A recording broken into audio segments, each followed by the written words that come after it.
Quel message souhaites-tu faire passer aux non-musulmans qui ne connaissent l'islam qu'à travers le spectre des médias? Donc au jour d'aujourd'hui, les non-musulmans qui nous écoutent, je vous conseille directement d'aller voir les musulmans pratiquants, pas le voisin algérien qui pratique pas sa religion, le vrai pratiquant. Et je pense que cette personne-là se fera un plaisir de vous répondre.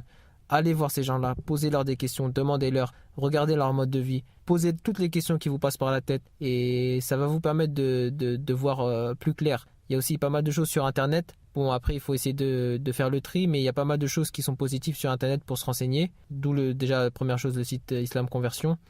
Posez des questions, renseignez-vous. Après, je sais qu'il y a aussi pas mal de personnes qui nous écoutent, qui sont proches de l'islam, mais qui n'osent pas faire le pas encore. Parce que des fois, c'est par rapport à la famille, c'est par rapport au travail, comment je vais faire. Et ça, c'est une chose qu'il faut savoir, c'est que Dieu il va toujours vous faciliter les choses. Que ce soit avec vos parents, que ce soit avec le travail. Le prophète sallallahu alayhi wa sallam a dit, celui qui délaisse une chose pour Allah, Allah lui remplace par une meilleure.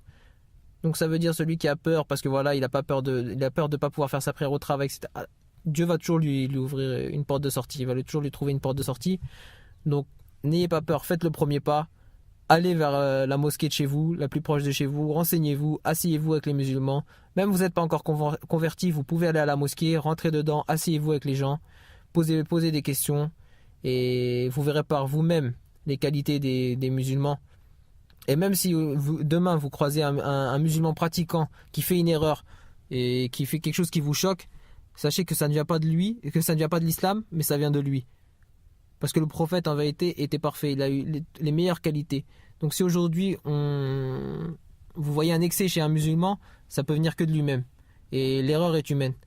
Donc regardez la vie du prophète et ne regardez pas les musulmans dans leur comportement et en restant bloqué sur ça, comparez à la vie du prophète et vous ne serez jamais déçu. Parce que celui qui se limite uniquement au regard des musulmans et même des musulmans qui ne pratiquent pas, il va être déçu.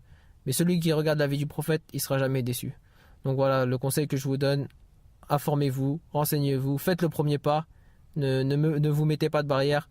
Et les gens qui sont proches de se convertir, faites le grand saut et vous verrez, vous ne regretterez pas. Ce sera sûrement la meilleure décision de votre vie.